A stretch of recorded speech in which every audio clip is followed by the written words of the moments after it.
La grâce de Jésus notre Seigneur, l'amour de Dieu le Père, la communion de l'Esprit Saint soient toujours avec vous.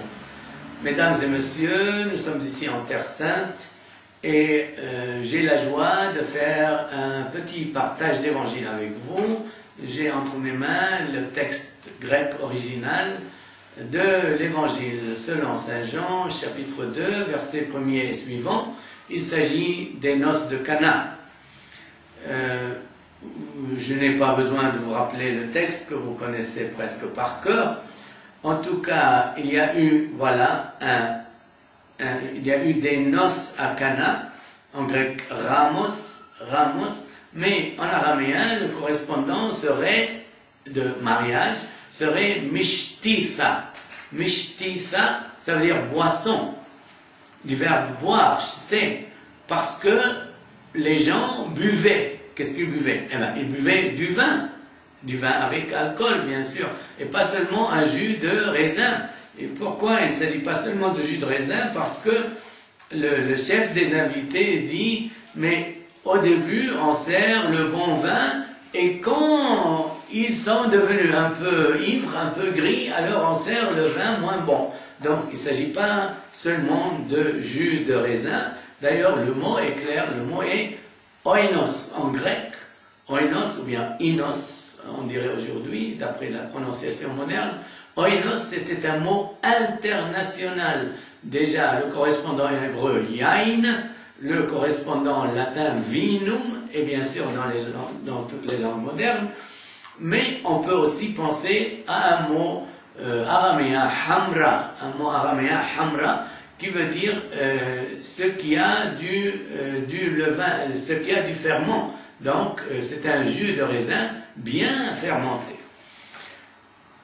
Le voilà le vin qui manque. Et la Sainte Vierge, comme mère, la Sainte Vierge, c'est comme maman de Jésus, mais maman pour tous les fidèles. La Sainte Vierge, comme femme, a cette intuition-là, ou bien elle était quelque part dans la cuisine, donc elle a dû voir la difficulté, eh bien, elle dit tout simplement à son fils qui est tout puissant, et dont elle connaissait les possibilités miraculeuses, elle dit, ils n'ont plus de vin. Ce n'est pas seulement une constatation laconique, c'est une invitation à un miracle, puisqu'elle savait que son fils était menuisier, et qu'il ne fabriquait pas de vin.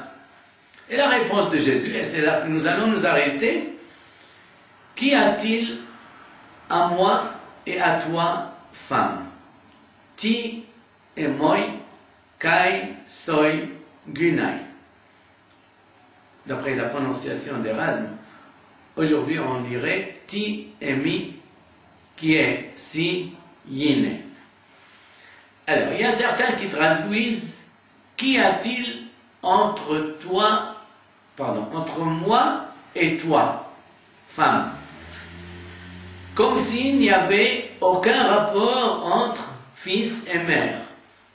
Donc là, c'est une traduction absurde, c'est une pensée absurde, puisque un fils, une fille ont toujours un rapport avec leur maman.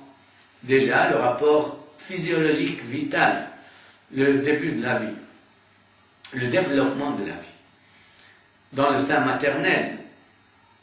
Et puis, les femmes nourrissaient leurs enfants de leur sein. Il s'agissait de 2 à 3 ans dans le monde antique.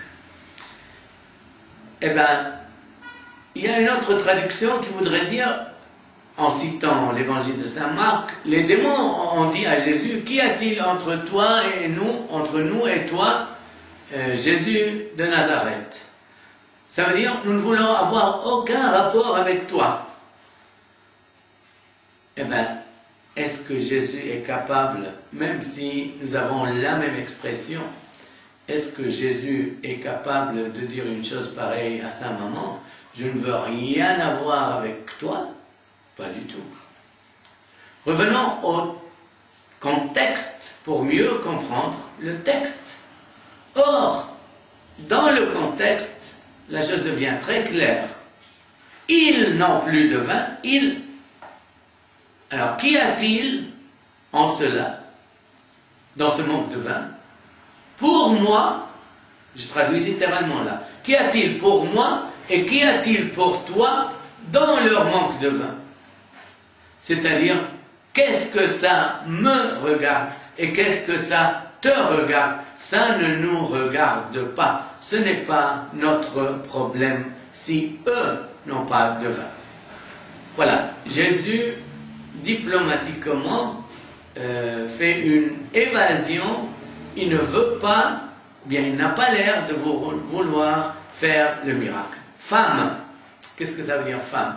Est-ce un mot qui manque de respect, comme certains voudraient l'imaginer? Alors là, pour des chrétiens, c'est un blasphème. C'est-à-dire, c'est trop gros de dire que Jésus a manqué de respect à sa femme, à sa mère, en lui disant femme.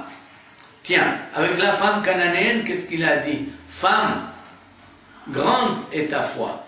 Donc femme, c'est une invocation, non pas familière, comme celle à la maison, mère, maman, mais c'est une invocation, disons, solennelle, officielle. Femme ici n'est pas le contraire de vierge. Le mot femme ici n'indique pas un manque éventuel de virginité, puisque même dans le livre de la Genèse, lorsque Ève est créée et qu'elle était vierge alors, eh bien, elle est appelée femme. L'homme l'appelle femme, Isha, de Ish. Donc, Gunai, c'est, si vous voulez, le féminin de homme. C'est pour marquer le féminin, mais avec respect. Jésus ne pouvait que respecter sa mère. Mon heure n'est pas encore... Ah, il y a certains qui ont même dit, tiens, je ne veux avoir rien à voir avec toi, aucun rapport avec toi, tu représentes l'Ancien Testament, moi je représente le Nouveau. Eh bien, rien dans le texte et dans le contexte n'inspire cette interprétation, puisque il s'agit de vin, il s'agit de noces. Jésus est interpellé pour aider à résoudre ce problème. Donc il n'y a rien à voir, aucun rapport avec l'alliance. Mais ensuite, si on veut parler alliance, eh bien, c'est précisément la Sainte Vierge qui est le lien, je dirais même physiologique, personnel, anthropologique, entre l'Ancien et le Nouveau Testament, et Saint Joseph, son époux, et le lien officiel entre la maison de David et Jésus, fils de Marie.